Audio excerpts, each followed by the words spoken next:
Hello दोस्तों, स्वागत है आप सभी का आपके अपने यूट्यूब चैनल सीजीएल क्रैकर में।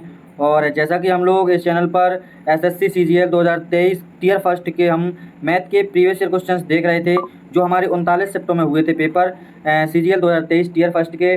उसकी हम 2 शिफ्ट देख चुके हैं। 14 जुलाई की जो पहली और दूसरी शिफ्ट थी उसका सॉल्यूशन हम लोग देख चुके हैं, और इस वीडियो में हम 14 जुलाई की तीसरी शिफ्ट के हम मैथ का जो है सॉल्यूशंस देखने वाले हैं। ठीक है, तो उससे पहले अगर आप हमारे यूट्यूब चैनल पर पहली बार आए हैं तो चैनल को सब्सक्राइब जरूर कर लेना है, और साथ में अगर वीडियो अच्छा लगता है तो वीडियो को लाइक भी करना है। ठीक है, और दोस्तों के साथ शेयर करना है। ठीक, और साथ में नोटिफिकेशन बेल भी ऑन कर लेना। ठीक है, ताकि हमारे आने वाले वीडियोस का नोटिफिकेशन आप तक पहुंचता रहे। तो चलिए, आपका बिना टाइम वेस्ट किए हुए ले चलते हैं आपको पहले नंबर क्वेश्चन की ओर। पहला क्वेश्चन आप लोगों के सामने आ चुका है, और जैसा कि हमें इस सवाल में कह रहा है कि 3 प्रत्याशियों के बीच हुए चुनाव में अर्जुन, भास्कर, सरल 3 उम्मीदवार थे, और अर्जुन को सरल से 50% अधिक वोट मिले और सरल को भास्कर से 2% कम वोट मिले। यानी कि अगर हम यहाँ पर देखें तो भास्कर को हम मान लें कि भास्कर को 100 वोट मिले, तो सरल को कितने मिले यहाँ पर 2% कम मिले, यानी कि 98 वोट मिले हैं सरल को। और इसके बाद जो है यहाँ पर कह रहा है कि अर्जुन को सरल से 50% अधिक वोट मिले, यानी कि अर्जुन को जो है क्या हुआ, सरल से 50% वोट अधिक मिले। तो अर्जुन को कितने वोट मिले होंगे, 98 का 50% निकालेंगे तो आएगा 49, और 49 इसमें ऐड कर देंगे तो हो जाएगा हमारा 147। ठीक है, यानी कि हमें जो है हमें अर्जुन को वोट मिले हैं कितने, 147। ठीक है, अब देखिए आगे क्या कह रहा है क्वेश्चन में कि भास्कर और सरल के मतों के बीच का अंतर। तो भास्कर और सरल के मतों के बीच का अंतर हमें यहाँ पर कितना दिया हुआ है, 1296 दिया हुआ है। ठीक है, लेकिन अगर हम इस रेशियो के हिसाब से देखें तो भास्कर और सरल के जो वोटों का अंतर है वो है यहाँ पर 2 निकल के आया, कितना 2। लेकिन हमें सवाल के हिसाब से दिया है कि 1296 है अंतर इन दोनों का, कितना 1296। ठीक है, यानी कि 2 यूनिट की वैल्यू हमें कितनी दी हुई है, 1296। यानी कि यहाँ से हम 1 यूनिट की वैल्यू निकालेंगे तो 1 यूनिट की वैल्यू हो जाएगी हमारी 6, 4 और 8, है ना, यानी कि 648 यहाँ से 1 यूनिट की वैल्यू हो जाएगी। अब हमसे पूछा है अर्जुन और भास्कर के मतों के बीच के अंतर का आधा कितना है। तो देखो अर्जुन और भास्कर इन दोनों का अंतर कितना है, पहले तो 47, यानी कि इन दोनों का 47 यदि डिफरेंस है तो हमें इसका जो है 47 यूनिट निकालना पड़ेगा, यानी कि 47 यूनिट निकालना पड़ेगा, तो इनका अंतर निकल जाएगा हमारा, है ना, यानी कि 648 मल्टीप्लाई 47। अब देखो, लेकिन हमसे पूछा है अंतर का आधा कितना है, यानी कि हमें इसमें आधा करना पड़ेगा। ठीक है, जब हम इसका आधा करेंगे तो हमारे यहाँ से ये निकल के आएगा कितना, देखो 2 से इसको काट देंगे हम, कितने बार में जाएगा 3, 2 और 4, इंटू करवा देंगे 47 से। जब हम 47 से मल्टीप्लाई करवा देंगे इसका तो हमारा आएगा 15,228। कितना आएगा 15,228, जो कि चौथे ऑप्शन में हमारा आंसर दिया हुआ है। ठीक है, आप लोग गुणा करवा लेना, मैंने इसका गुणा नहीं करवाया है। ठीक है, तो चलिए दूसरे क्वेश्चन की ओर चलते हैं। दूसरा क्वेश्चन आप लोगों के सामने है यहाँ पर कि दूसरे क्वेश्चन में कह रहा है कि x plus 1/x equal to 7 दिया गया है, x की पावर 6 प्लस 1/x की पावर 6 की वैल्यू हमसे यहाँ पर पूछी गई है। तो देखो पहले एक बार इसका स्क्वायर करना पड़ेगा और एक बार क्यूब करना पड़ेगा, तो हम दोनों तरीके से कर सकते हैं, या तो पहले इसका स्क्वायर कर दो या क्यूब कर दो। ठीक है, तो चलिए हम इसका पहले कर देते हैं क्यूब। जब इसका क्यूब करेंगे हम तो दोनों साइड क्यूब करना पड़ेगा। यहाँ से जब इसका हम क्यूब करेंगे तो आएगा x³ प्लस 1/x³। ठीक है, और प्लस 3ab, यानी कि x से x कट जाएगा, ब्रैकेट में a प्लस b। देखो 3a मतलब x, b मतलब 1/x, और ब्रैकेट में x प्लस 1/x कर देंगे, यानी कि 7 आ जाएगा। ठीक है, इक्वल टू 7 की पावर 3 कितना होता है 343। ठीक है, यानी कि 343। यहाँ से x खत्म हो जाएगा तो x³ plus 1/x³ equal to कितना हो जाएगा, देखो 7 21 और 21 उस तरफ जाएगा तो माइनस हो जाएगा। ठीक है, जब माइनस हो जाएगा ये तो कितना बचेगा, 343 में से 321 जाएगा तो बचेगा यहाँ से 322। ये हमारा x³ प्लस 1/x³ का मान आ चुका है। अब हम कर देंगे इसका स्क्वायर, क्या कर देंगे इसका, कर देंगे हम इसका स्क्वायर। ठीक है, जब यहाँ से स्क्वायर करेंगे तो हो जाएगा x की पावर 6 प्लस 1/x की पावर 6, तो हमें इसी का मान चाहिए था, plus 2 into x³ into 1/x³। जब करेंगे तो दोनों कट जाएंगे तो यहाँ पर ओनली 2 बचेगा। ठीक है, जब हम इसको स्क्वायर करेंगे तो आएगा हमारा 10,036 और 84, इतना हमारा आ जाएगा। ठीक है, और इसके बाद हम क्या करेंगे, जो 322 के स्क्वायर करोगे तो इतना आएगा। ठीक है, अब 322 के स्क्वायर करने के बाद अब देखो यहाँ पे 2 बचा है, जो इस 2 को हम प्लस का इस तरफ लाएंगे तो घटा देंगे। ठीक है, यानी कि यहाँ से ये 2 गायब हो जाएगा, तो हमारे पास कितना आ गया 10,000 नहीं 10,3682 आ जाएगा। ठीक है, 10,3682, यानी कि हमारे चौथे ऑप्शन में दिया हुआ है। मैंने दोस्तों इसको अभी 10,03684 पढ़ दिया था, ये सॉरी दोस्तों उसके लिए ये 10,3684 लिखा हुआ। ठीक है, तो चलिए देखते हैं तीसरा क्वेश्चन।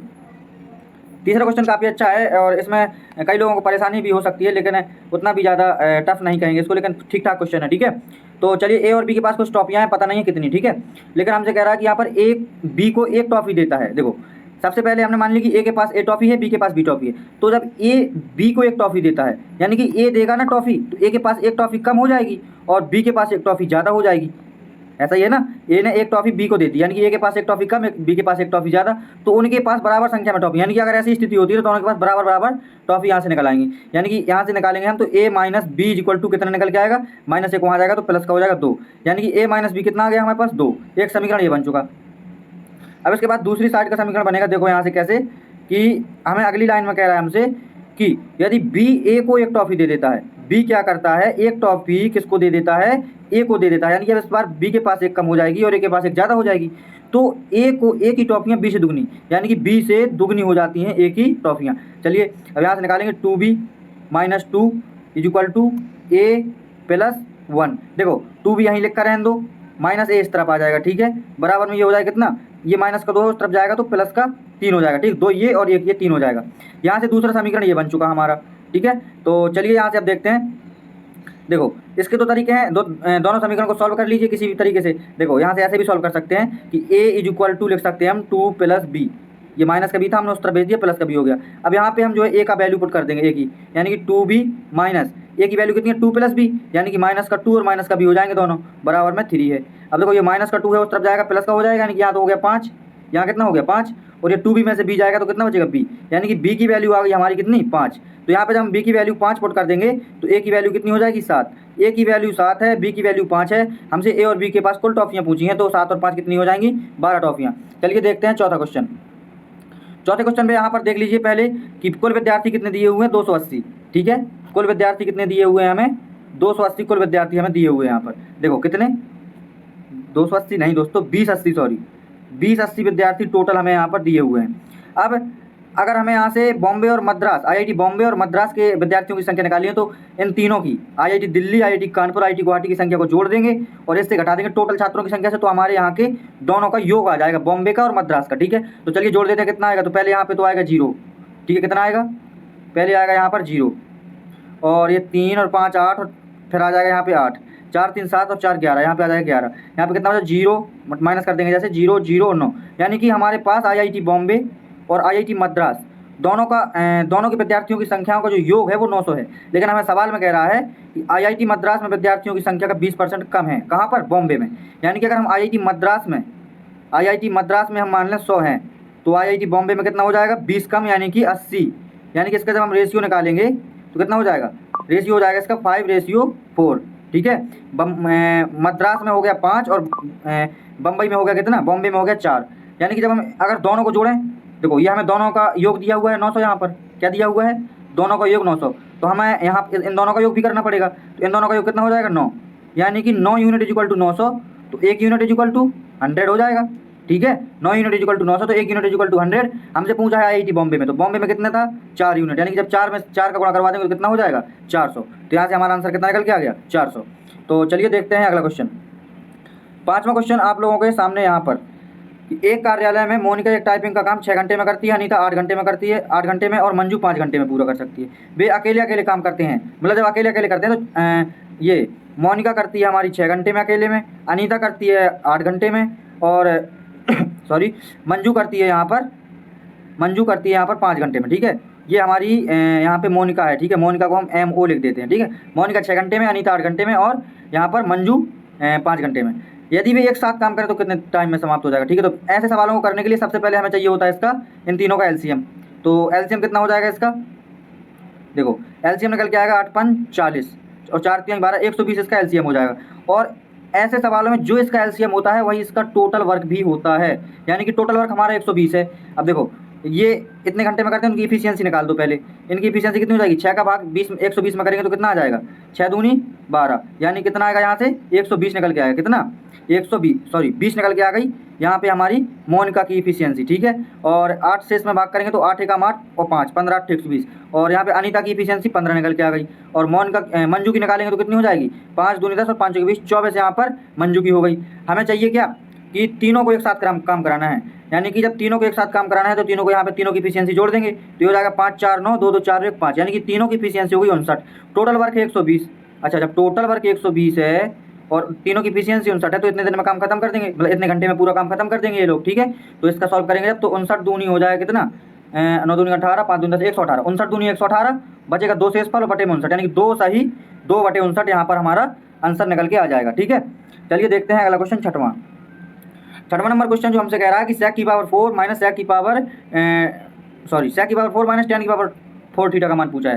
तो देखो इसको हम लिख सकते हैं, इसको देखो कैसे लिखेंगे, ये sec स्क्वायर थीटा का होल स्क्वायर करते हैं माइनस यहाँ पे tan स्क्वायर थीटा का होल स्क्वायर करते हैं। तो यहाँ से a square minus B square का फॉर्मूला बन गया। क्या होता है, एक ब्रैकेट में होता है a प्लस बी, यानी कि sec square theta plus tan square theta हो जाएगा, और दूसरे ब्रैकेट में होता है a माइनस बी, यानी कि sec square theta minus tan square theta हो जाएगा ये, ठीक है। अब हमें पता है कि sec स्क्वायर थीटा और माइनस tan स्क्वायर थीटा की जो वैल्यू होती है इसकी 1 होती है, तो यहाँ पे तो आ जाएगा 1 multiply sec square theta plus tan square theta, जो कि हमें सवाल में दिया हुआ है 25/18, तो यहाँ पे रख देंगे 25/18। जब 1 का गुणा 25/18 में करेंगे तो उतना ही आ जाएगा, यानी कि इस सवाल का आंसर कितना हो गया, 25/18। चलिए देखते हैं सातवां क्वेश्चन आप लोगों के सामने है यहाँ पर कि सिंपल है कि सीधे सीधे मान रखना है बस। देखो sin 30 का मान होता है यहाँ पर 1/2, cos 30 का मान होता है यहाँ पर √3/2, और tan 30 का मान होता है यहाँ पर हमारा 1/√3। यहाँ से हम 2/√3 लासा ले लेंगे, तो यहाँ से कितना आएगा √3 प्लस 3 प्लस 2, यानी कि 3 और 2 5 प्लस √3 और बटे में 2/√3। तो ये हमारा आंसर हो जाएगा चौथा ऑप्शन यहाँ पर, 5 प्लस √3 बटे में 2/√3, ठीक है। चलिए आठवां क्वेश्चन देखते हैं। आठवां क्वेश्चन है कि ए की कार्य क्षमता बी की कार्य क्षमता से दुगनी है, तो यानी कि अगर बी की क्षमता हमारे पास 1 हो जाएगी यहाँ पर, तो ए की क्षमता कितनी हो जाएगी, कार्य क्षमता 2 हो जाएगी, ठीक है। अब हमसे कह रहा है कि एक दिन में केवल 8 घंटे कार्य करता है और बी एक दिन में 12 घंटे कार्य करता है। ए किसी कार्य को 12 दिनों में पूरा करता है, तो बी कितने दिनों में पूरा करेगा। देखो सबसे पहले हमें क्या करना है, देखो यहाँ पर ए की क्षमता कितनी है, कार्य क्षमता 2, कितने घंटे कार्य करता है, 8 घंटे, कितने दिनों में काम पूरा करता है, 12 दिनों में, ठीक है।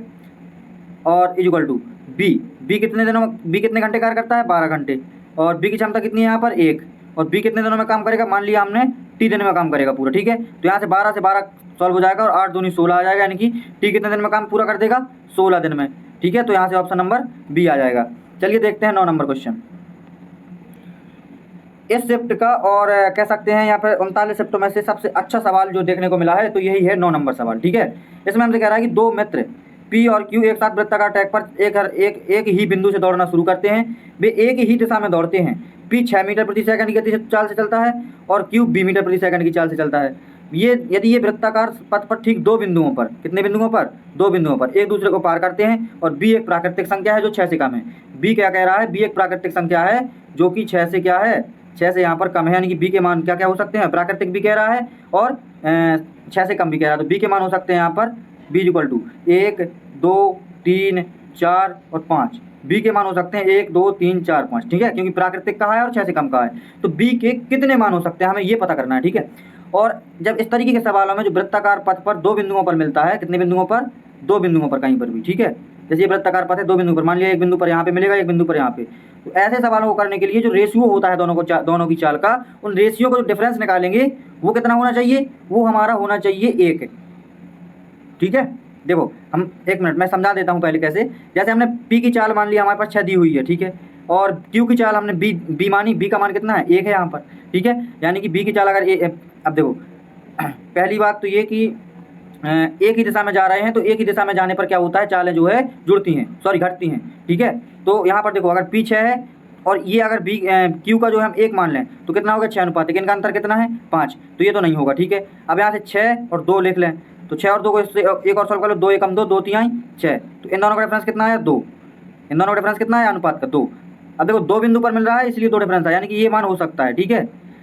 इन दोनों का जो अनुपात है, मतलब P की चाल का और Q की चाल का जो अनुपात है, वो हमारा ऐसा हो लास्ट में कि उन दोनों का अंतर, अनुपात का अंतर 2 हो, तो 2 बिंदुओं पर मिलेगा, ठीक है। तो हमारा 1 हमने जब रखा था तो ये तो हमारा सेटिस्फाई नहीं हो रहा था, क्योंकि इसका अंतर तो 5 आ रहा था, ठीक है। जब हमने 2 रख के देखा B का मान, तो यहाँ से 3 अनुपात 1 आया, और 3 अनुपात 1 से जब हमने इसका डिफरेंस देखा तो 2 है, यानी कि एक वैल्यू ये हो सकती है B की। अब देखो 3 रख के देखते हैं, 6/3, तो 3 एकम 3 और 3 दूनी 6, 2 अनुपात 1 आया। जब 2 अनुपात 1 आया तो इनका डिफरेंस कितना है दोनों का, इन दोनों का डिफरेंस है 1, यानी कि ये भी नहीं हो सकता, 3, 1 तो हो ही नहीं सकता, 3 भी नहीं हो सकता, ठीक है। अब 4 रख के देखते हैं, देखो 6/4, तो इसको काटेंगे 2 तिहाई 6 और 2 दूनी 4, इन दोनों का डिफरेंस कितना है 1, तो तो एक डिफरेंस नहीं आना चाहिए। अगर एक बिंदु पर मिले तो एक डिफरेंस आना चाहिए, लेकिन इस सवाल में कह रहा है कि दो बिंदुओं पर मिलना है। जब दो बिंदुओं पर मिलना है तो डिफरेंस कितना होना चाहिए, 2। तो देखो यहाँ से हमारा 4 भी ऑप्शन से कट गया, ठीक है। अब देखो हम देखते हैं 5 को रखकर, तो 6/5 इसमें तो डायरेक्ट 1 का डिफरेंस है, तो ये 5 भी नहीं हो सकता। यानी कि बी की सिर्फ और सिर्फ वैल्यू यहाँ पर क्या हो सकती है, तो बी की वैल्यू हो सकती है यहाँ पर 2। यानी कि बी की कितनी वैल्यू निकल के आई यहाँ से, सिर्फ और सिर्फ एक वैल्यू निकल के आई बी की, ठीक है। तो यहाँ से इसका ऑप्शन हो जाएगा 1, ठीक है। अगर ये सवाल समझ में ना आए तो एक बार कमेंट कर देना, दोबारा अच्छे से समझा देंगे, ठीक है। तो चलिए देखते हैं 10वां क्वेश्चन। 10वां क्वेश्चन जो आप लोगों के सामने है, एक व्यापारी 20% की व्यापारिक छूट और 30% की नकदी छूट देता है। यदि सूची मूल्य 1200 रुपये है तो विक्रय मूल्य ज्ञात कीजिए। सिंपल है, कुछ नहीं करना है। 1200 रुपये है, एक बार जो है 20% की छूट देता है, यानी कि 80/100 कर देंगे, ठीक है। तो एक बार देता है 30% की छूट, यानी कि यहाँ से 70/100 कर देंगे। इसकी 2 जीरो से यहाँ से 1 जीरो और 1 जीरो, 2 जीरो ये कट गई, और जो है यहाँ से आपकी इस वाली 2 जीरो से ये वाली 2 जीरो कट जाएंगी। तो यहाँ से आया 12 मल्टीप्लाई 8 7 56। जब इसका गुणा करवाएंगे तो 12 5 60, 12 72 की 2 हासिल 7, 12 5 60 और 7 67, यानी कि 672 इसका आंसर आ जाएगा, ठीक है। चलिए देखते हैं 11वां क्वेश्चन। 11वां क्वेश्चन आप लोगों के सामने है कि हमसे कह रहा है कि एक इनलेट पाइप एक खाली टैंक को 140 घंटे में भर सकता है, जबकि एक आउटलेट पाइप पूरी तरह से भरे टैंक को 63 घंटे में खाली कर सकता है। देखो जो इनलेट पाइप है, इनलेट पाइप क्या करता है, 140 घंटे में भर सकता है, और जो आउटलेट पाइप है, कौन सा पाइप, आउटलेट पाइप, वो जो है 63 घंटे में खाली कर सकता है। तो सबसे पहले हमारा क्या काम बनता है कि इसका हम निकालते हैं एलसीएम। तो एलसीएम निकालने के लिए देखो दोस्तों सिंपल होता है, इन दोनों का पहले तो कॉमन निकालो। तो 7 से दोनों संख्या कट रही हैं, 7 नाम 63 और 7 दूनी 14 20, यानी कि 9, यहाँ से कितना 9 और 20 और हो जाएगा। जब इन सबका गुणा करवा देंगे तो ये हमारा एलसीएम यहाँ से आ जाएगा, ठीक है। देखो जब ये इतना भर सकता है तो देखो अब इनकी ये हम इफिशियंसी निकाल दें पहले, ठीक है। तो इफिशियंसी कैसे निकालेंगे, देखो यहाँ पर इफिशियंसी निकालने के लिए सिंपल देखो 140 का इसमें भाग करेंगे तो कितना आएगा, 7 दूनी 14 140 कट जाएगा, 9 बच जाएगा, यानी कि इसकी इनलेट वाले पाइप की इफिशियंसी कितनी होगी 9, और यहाँ से 9 7 63, यहाँ से 20, आउटलेट वाले की 20 हो गई, यानी कि 20 निकालता है ये, 9 भरता है, ठीक है। अब देखो यदि 8 इनलेट पाइप, कितने पाइप इनलेट वाले 8, यानी कि 8 हैं, और एक पाइप कितना भरता है 9, तो 8 मल्टीप्लाई 9 कर देंगे, ठीक है। अब देखो यहाँ से आगे, अब आगे हमसे कह रहा है कि वाई आउटलेट पाइप, यानी कि एक आउटलेट पाइप की हमें संख्या पता नहीं है, और आउटलेट पाइप कितना निकालता है 20 यूनिट, यानी कि 20 मल्टीप्लाई वाई, ठीक है। ये माइनस कर रहा है, ठीक है, इक्वल टू। अब देखो जब खाली टैंक होता है तो टैंक 105 घंटे में पूरी तरह भर जाता है। अब देखो जब ये टोटल काम इतना है और 105 घंटे में भर जाता है तो कितने घंटे काम किया होगा, देखो यहाँ से इसको जब काटेंगे तो 7 से काटेंगे, 7 दूनी 7 एकम 7, 7 पन्ना 35, ठीक है। 5 से काटेंगे, 5 तिहाई 15, 5 चौके 20, 3 से इसको काट देंगे, 3 तिरका 9, यानी कि 3 चौके 12, यहाँ से हमारा टोटल आ चुका है, ठीक है। अब देखो यहाँ से 9 8 72 माइनस 20 वाई बराबर 12 इस तरफ आएगा तो घट जाएगा, कितना बचेगा 60, और 20 वाई इस तरफ चला जाएगा, यानी कि वाई की वैल्यू कितनी आ जाएगी 3, यानी कि जो आउटलेट पाइप हैं, आउटलेट पाइप कितने होंगे यहाँ पर, 3 आउटलेट पाइप होंगे और 8 इनलेट पाइप होंगे, तब जाकर टंकी 105 घंटे में पूरी तरह से भर सकती है, ठीक है। तो चलिए देखते हैं 12वां क्वेश्चन। 12वां क्वेश्चन आप लोगों के सामने है कि शंकु का आयतन जो है हमें दिया हुआ है, क्या दिया हुआ है, शंकु का आयतन यहाँ पर हमें दिया हुआ है, शंकु की ऊंचाई दी हुई है, शंकु के आधार का व्यास। तो पहले तो त्रिज्या निकाल दें, त्रिज्या निकालने के बाद व्यास निकाल देंगे। शंकु का आयतन आप लोगों को पता होना चाहिए 1/3 पाई, पाई का मान डायरेक्ट रख देते हैं यहाँ पर, ठीक है। 1/3 पाई, पाई का मतलब 22/7 आर स्क्वायर, आर का मान तो हमें चाहिए है, इंटू एच, एच का मान कितना है 160, बराबर में आयतन कितना दिया हुआ है हमें सवाल में 73920। देखो अब इसको सॉल्व कर लो। सबसे पहले यहाँ पर देखो 11 से काट के देखो, यहाँ से जब इसको हम 11 से काटेंगे तो 11 दूनी 22, 2 बार में कटेगा, इसको 11 से काटेंगे, 11 छक्का 66, ठीक है, 66 और 4 3 7 9 बचेगा, और 11 7 70, 11 दूनी 22, इतना आ जाएगा, ठीक है। अब इसको 2 से भी काट देंगे हम, जब 2 से काटेंगे तो 2 तिहाई 6, 2 तिहाई 6 और 2 छक 12, 0 इतना हो जाएगा। अब इसकी 160 की 1 जीरो से इसकी 1 जीरो कट जाएगी, ठीक है। और यहाँ से 16 से भी इसको काट देंगे तो कितना आएगा, 16 दूनी 32, 16 एकम 16, 21 आ गया, और नीचे 7 21 और, यानी कि आर स्क्वायर बराबर आ जाएगा 21 गुणे 21, ठीक है, क्योंकि ये नीचे दोनों बटे में है तो उस तरफ जाएंगे, गुणा में हो जाएंगे। आर इक्वल टू कितना आएगा 21, जब त्रिज्या 21 आ गई तो व्यास कितना निकल के आ जाएगा, यहाँ से 42 निकल आएगा, ठीक है।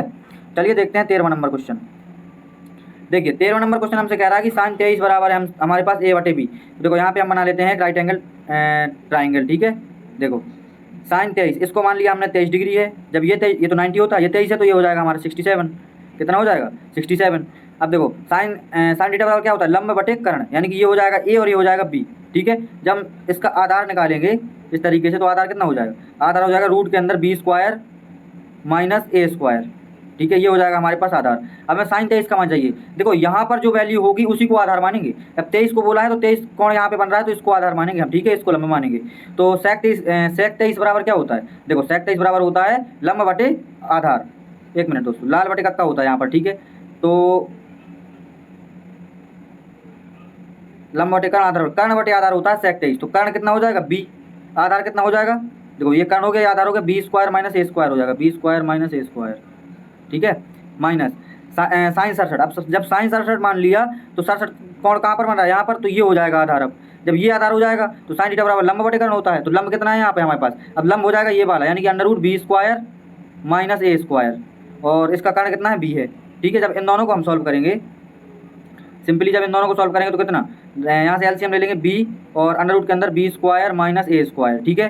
देखो यहाँ B square minus a square से पूरा खत्म हो जाएगा, यहाँ पे बचेगा बी स्क्वायर माइनस इसका स्क्वायर हो जाएगा, तो ये बचेगा माइनस के बी स्क्वायर और प्लस का ए स्क्वायर, तो बी स्क्वायर से बी स्क्वायर खत्म, कितना बचा a square upon b under root के अंदर b square minus a square, जो कि हमारे दूसरे ऑप्शन में दिया हुआ है, ठीक है। चलिए देखते हैं यहाँ से 14वां नंबर क्वेश्चन।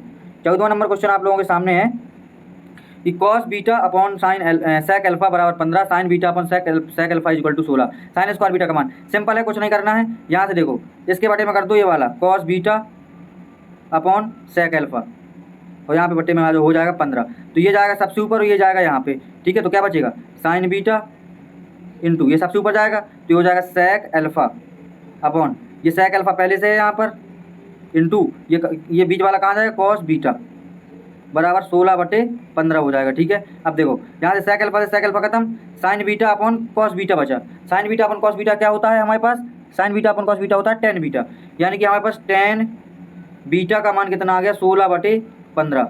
अच्छा, टेन बीटा का मान आ गया हमारे पास 16/15। देखो यहाँ से टेन बीटा का मान कितना निकाला हमने 16/15, हमें चाहिए है साइन स्क्वायर बीटा का मान। कुछ नहीं करेंगे, सिंपल है, एक राइट एंगल ट्रायंगल बनाएंगे, यहाँ से ये 16 है ये 15 है, ठीक है। और ये कितना हो जाएगा अंडर रूट के अंदर कितना 16 का स्क्वायर 256 प्लस 15 का स्क्वायर 225, तो कितना हो गया 6 5 11 5 2 7 8 2 481 हो जाएगा, यानी कि ये अंडर रूट के अंदर कितना हो गया 481। अब हमें चाहिए साइन बीटा का मान, साइन बीटा क्या होता है आधार बटे लंब बटे कर्ण, तो लंब यहाँ पर 16 है तो 16 का स्क्वायर 256 और कर्ण कितना है अंडर रूट के अंदर 481, कितना अंडर रूट के अंदर 481, तो जब 400 अंडर रूट के अंदर 481 का वर्ग करेंगे तो अंडर हट जाएगा, तो कितना बचेगा डायरेक्ट 481, यहाँ से हमारा तीसरा ऑप्शन आ जाएगा। चलिए देखते हैं यहाँ से 15वां नंबर क्वेश्चन। 15वां नंबर हमसे क्वेश्चन कह रहा है कि 36 संख्याओं का औसत 45 पाया गया, बाद में यह पाया गया कि 84 को गलती से 48 पढ़ लिया गया था, दी गई संख्याओं का सही औसत क्या है। देखो 36 संख्याओं का औसत कितना है 45, ठीक है। तो यहाँ से 45 गुणे 36 करवा देंगे तो हमारा योग निकल जाएगा 6 पंचे 30, हासिल 3 और 6 चौके 24, 5 3 15, 29 39 और 3 42, 42 की 2 हासिल 4, 4 3 12 और 2 16, 16 से 20 हमारा योग हो गया कितनी संख्याओं का 36 संख्याओं का। अब लेकिन 84 को गलती से 48, यानी कितना कम पड़ा गया, तो घटा दो इसको, 14 में से 8 जाएगा 6 और यहाँ पे 7, 7 में से 4 जाएगा 3, 36 कम पड़ा गया। जब 36 कम पड़ा गया तो 36 इसमें प्लस कर देंगे, तो 3 2 5 16 56, यानी कि 16 56 हमारा सही योग हो गया। तो हमें औसत निकालना है सही वाला कितना होगा, तो हम क्या करेंगे 16 56 में 36 से भाग कर देंगे, ठीक है। तो ये कितना हो जाएगा, देखो पहले इसको 2 से काट दो, 4 से काट दो, 4 नाम 36, 4 से काटेंगे 4 चौके 16 और 4 एकम 4 और 4 चौके 16, ठीक है। अब 9 से काट दो इसको, 9 3 27, 9 चौके 36, 37 38 39 40 41, 5 4 9 छक्के 54, कितना हो गया यहाँ से 46 निकल के आ गया, ठीक है, सही औसत। चलिए देखते हैं 16वां नंबर क्वेश्चन। 16वां नंबर क्वेश्चन देखो यहाँ पर कैसा है, सिंपल है, कुछ नहीं करना है, यहाँ पर आपको सिंप्लीफिकेशन करना है, ठीक है। देखो यहाँ से पहले इन ब्रैकेट्स को हल कर लेते हैं हम, ठीक है। यहाँ पे लिखा है 46/69, ये यहाँ पे भाग की जगह पे गुणा लगाएंगे, 135 ऊपर जाएगा और 27 नीचे आ जाएगा। देखो यहाँ से कुछ कट रहा है क्या, शायद कट रहा है। देखो 3 से इसको जब हम काटेंगे तो ये कटेगा 3 चौके 12 और 3 5 15, 45 बार में, ठीक है। और इसको जब हम 3 से काटेंगे तो 3 दूनी 6 और 3 तिरका 9, 23 से हम इसको काट देंगे, 23 दूनी 46, ठीक है।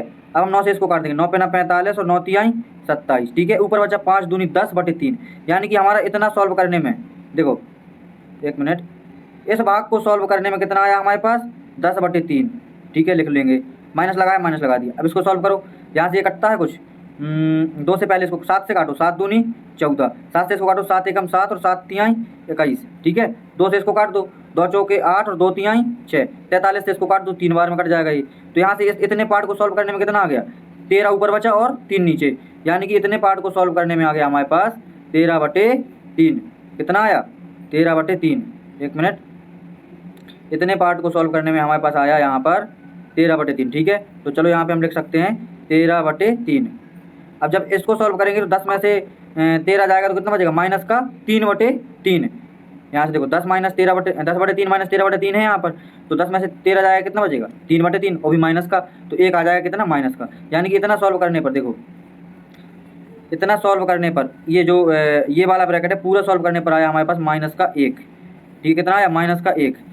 ऑफ लगा है इसमें, तो ये इसका गुणा इसमें करवाएंगे तो डायरेक्ट आ जाएगा 112/36 माइनस का, लेकिन माइनस यहाँ पर पहले से है तो ये हो जाएगा प्लस, ठीक है। क्या हो जाएगा यहाँ पर, प्लस। और अब इसको सॉल्व कर लें अगर हम, तो कितना होगा, यहाँ से कुछ कट रहा है क्या, देखो 17 दूनी 34 और 17 पन्ना 85, 17 दूनी 34, 17 पन्ना 85, 5/36 यहाँ से बच गया, ठीक है, 5/36। अब देखो जब ये इतना आ गया हमारा कितना, 5 + 112 बटे 5/36 + 112/36, तो ये हो जाएगा 117/36। अब इसको हम काटेंगे 9 से, 9 चौके 36, 9 से काटेंगे 9 एकम 9, 10 11 9 तिहाई 27, तो 13/4 बच गया यहाँ से। जब 13/4 बचा तो इसको क्या लिख सकते हैं, 4 × 3 = 12 और 1 13, यानी कि 3 सही 1/4, ठीक है। तो ये जो है सिंप्लीफिकेशन है, तो इसको आप लोग कर सकते हैं, बाकी कुछ नहीं है। कैलकुलेशन का है इसमें, देखो कैलकुलेशन अगर आपने अच्छी कर ली तो बस आपका इसमें सवाल में कोई प्रॉब्लम नहीं होगी आपको, ठीक है। तो चलिए देखते हैं 17वां क्वेश्चन। 17वां क्वेश्चन आप लोगों के सामने है कि एक डीलर अपने माल को क्रय मूल्य पर बेचने का दावा करता है, 1 kg के स्थान पर 950 ग्राम मांट का उपयोग करता है, ठीक है। 1 kg के स्थान पर 950 ग्राम मांट का उपयोग करता है, उसका लाभ %, यानी कि 1000 ग्राम, क्या 1000 ग्राम की जगह पर 950 ग्राम मांट का प्रयोग करता है वो, तो कितने ग्राम का फायदा लेता है, 50 ग्राम का, कितने में, 950 में। बस इसको सॉल्व कर देंगे, मल्टीप्लाई 100 करवा देंगे तो हमारा परसेंटेज निकल के आ जाएगा। 5 से इसको काट देंगे, 19 × 5 = 95, और 100/19 का मतलब होता है 5.26, ठीक है। चलिए देखते हैं 18वां क्वेश्चन। अब बताइए आप लोग, 18वां क्वेश्चन भी आया है इसमें, जो कि काफ़ी ऐसे ही नॉर्मल क्वेश्चन है, आप लोग इसको जो है बिना पेन उठाए सॉल्व कर सकते हैं। देखो लेकिन इसमें थोड़ी सी कैलकुलेशन में मिस्टेक कर देते हैं आप लोग।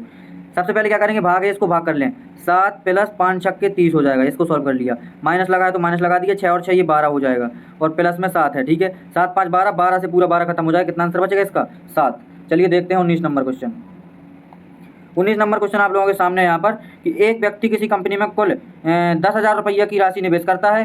राशि का एक हिस्सा 10% साधारण ब्याज पर और शेष भाग 15% वार्षिक साधारण ब्याज पर निवेश किया जाता है, ठीक है। और यदि उसे 2 वर्षों में अर्जित कुल ब्याज 2400 रुपये है तो 15% की दर पर ब्याज निवेश की गई राशि ज्ञात कीजिए। चलिए दोस्तों इस सवाल को हम जो है रेशियो सॉल्व करते हैं, ठीक है। कैसे, सबसे पहले हमें 2 रेट दी हुई है यहाँ पर, एक तो हमें दी हुई है 15%, एक 10%, ठीक है।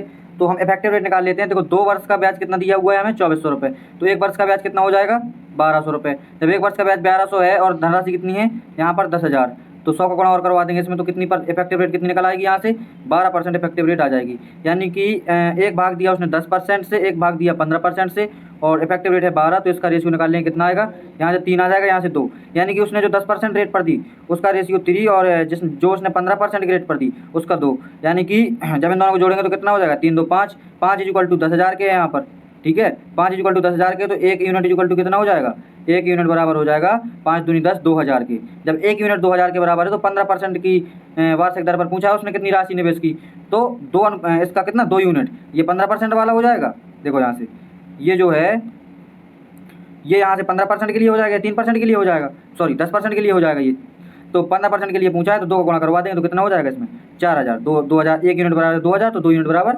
4000। तो चलिए देखते हैं 20वां क्वेश्चन। 20 नंबर क्वेश्चन में एक यहाँ पर दिया हुआ है ये चार्ट से उसने सवाल पूछा है कि ये हमसे पूछ रहा है यहाँ पर, देखो विभिन्न व्ययों पर खर्च की गई राशि, किराया, स्वास्थ्य, शिक्षा, मनोरंजन, बिजली। सवाल क्या पूछा है, सवाल कहाँ पे है इसमें, ये है कि स्वास्थ्य पर होने वाले व्यय को दर्शाने वाले क्षेत्र का केंद्रीय कोण कितना होगा। देखो स्वास्थ्य पर व्यय कहाँ पर है, ये है स्वास्थ्य, स्वास्थ्य कहाँ पर है, ये है हेल्थ, ठीक है। ये है हमारी यहाँ पर हेल्थ यानी स्वास्थ्य, तो हेल्थ यानी कि देखो यहाँ पर ये है ब्लू के जस्ट बगल में है, ठीक है। देखो यहाँ से देख लेते हैं, ब्लू के जस्ट बगल में ये रही, ये हमारा हेल्थ का है, ठीक है। क्या है, हेल्थ का, कितना दिया हुआ है, 15,000 सॉरी। अब देखो हमें इसको 15,000 जब दिया गया है तो देखो यहाँ से निकालेंगे, 15,000 का हमें केंद्रीय कोण निकालना है, कितना होगा, टोटल कितना है, देखो जोड़ो तो इसको, 8 और 2 10, यानी 10,000, 15,000 और 15 15 30,000, 30 और 1000 और 20,000, 50,000 हो जाएगा, यानी टोटल 50,000 है, टोटल कितना है 50,000। 15,000 का केंद्रीय निकालना है, गुणा करवा देंगे 360 का, तो कितना आ जाएगा, 3 जीरो से इसकी 3 जीरो खत्म कर देंगे, 1 जीरो से इसकी 1 जीरो खत्म कर देंगे, और 5 से 5 ती 15, 36 तिहाई 108। तो इसका केंद्रीय कोण कितना हो जाएगा, यहाँ से 108 जो है इसका केंद्रीय कोण आ जाएगा निकल के। ठीक है, चलिए देखते हैं अगला क्वेश्चन।